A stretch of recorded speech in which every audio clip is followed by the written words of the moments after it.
All right, what's up, fuckers? Yeat, Lyfë EP.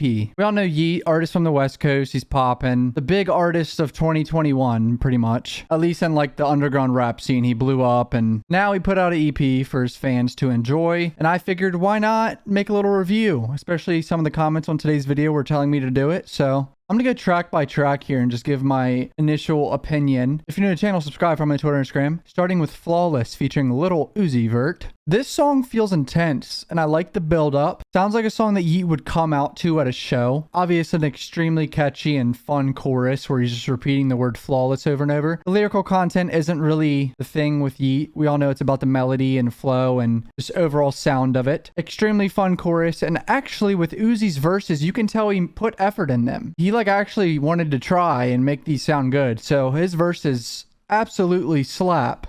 High Energy 2016 Uzi was present in the recording booth. Next song, Up Off X. This beat, I don't know how I feel about this beat. It kind of made me feel like uneasy. I wasn't very happy when I first heard this beat. I felt kind of like, like it's definitely interesting. I respect how it's a different sound. It's not the normal 808 bullshit. I'm also kind of over the whole like obsession with constantly talking about popping drugs and shit in every song ever. But that's just kind of how it is nowadays, I guess. And of course, in this line, he goes, yeah, she gonna suck it up. She gonna gulp them kids. What? I feel like that's in almost every rap song ever, is about a girl sucking up their kids. I feel like Yeat just knows there's gonna be people kind of laughing at some of his lyrics. Next song, Out the Way. One of the songs where, you know, he uses his voice in the background to make a little moan sound. Pause. But it does sound like he's moaning. If you probably took off the auto-tune, he's pretty much moaning. But it's extremely catchy, and I can see why some people are obsessed with this song. It didn't catch my attention at first, but then after I hear it a few times, I'm like, oh, I get it. His flow on this one's like very addicting. It's more of a groovy, relaxed sounding track, but he does it actually surprisingly well. Yeat, at first sometimes you would think he's only the type of guy to rely on high intensity, upbeat songs, but this one he does it pretty well. What it feel like? This one's shorter, but the production on it somehow manages to just take over. The production on this project is incredible. I'm pretty sure the producer is Brainiacs or whatever. Incredible producer. I mean, this guy has some of the most unique sounding beats I've heard this year in the last 2022 and 2021.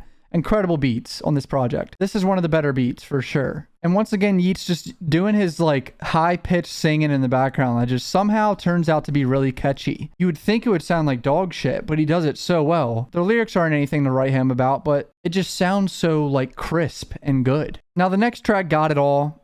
I wasn't really impressed by this one. Nothing really happened. It could grow on me, but at the end of the day, if it doesn't catch my attention off rip and it's like really uninteresting, this song is one of the boring songs on this project. There's not a lot, but this is definitely a boring song. I truly believe that this was kind of a throwaway track. It just doesn't bring much creativity to the table. I mean, there's some fun ad-libs in there and like it's the usual Yeat structure of a song, but it's not like anything where I'm like, oh shit. Which brings me to the next song, Can't Stop It. Surprisingly, emo Yeat emerges. This one has drums and guitar and like real instruments on it, which my background comes from that. So I fucking love this shit. This is my style of music. But about a minute in, I believe it switches to a regular 808 beat because I think he was probably a little intimidated to put an entire song out with drums and guitar on it. He's like, I gotta keep my normal fans happy. Too many fans will probably skip this track if I don't put an 808 on this. But the melody is incredible. Yeat is insanely gifted at finding melodies and making something really, really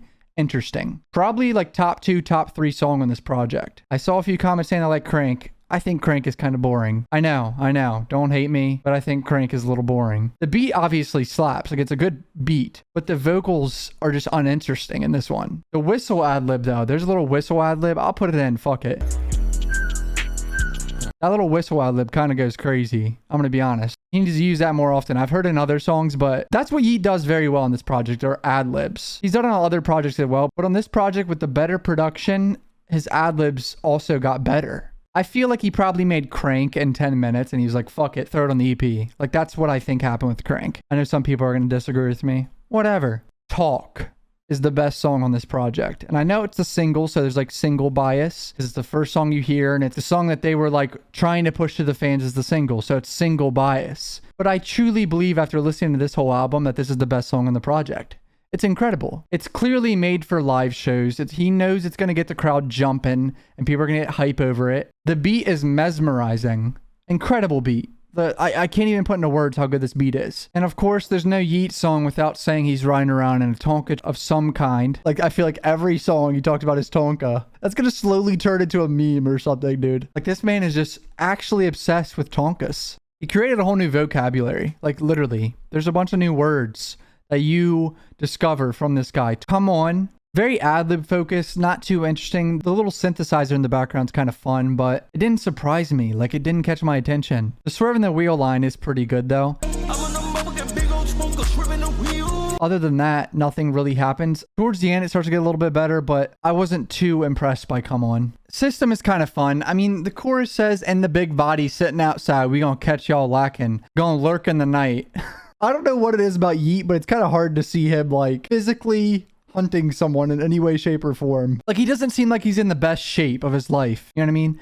I can't really see him doing any physical damage to anyone besides maybe with a gun. You know, we've never seen the man fight or anything. I'm just fucking around. The fast-paced 808 was a little too much for me too, but I got over it as it went on. Holy One, next song. The high-pitched singing on this one was pretty cool. He talks about being paranoid. Of course, he talks about pulling up in a Bentley and a Urus truck.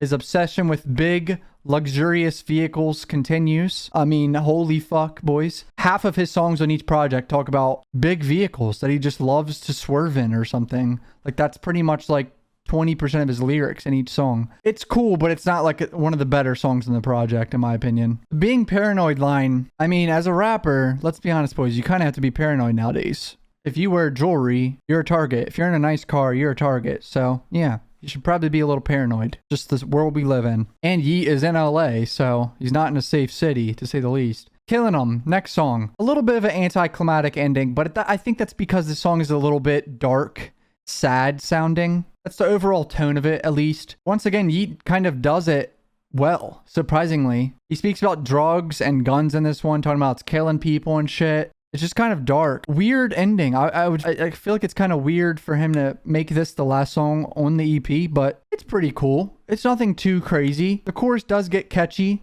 and the wordplay is fun, but it's just a strange, dark ending for an EP from Yeat. Now, since I haven't done an album review in, I think, 4 or 5 years, like it's been years, I'm just going to say this is maybe like a 7.8 of an EP/album. I don't even know what to scale my ratings anymore. Like, I don't know. I'm just going to do whatever the fuck I want. If you want me to do more album reviews, comment down below and let me know. Follow me on Twitter and Instagram. Subscribe. Peace out, boys. Love you guys.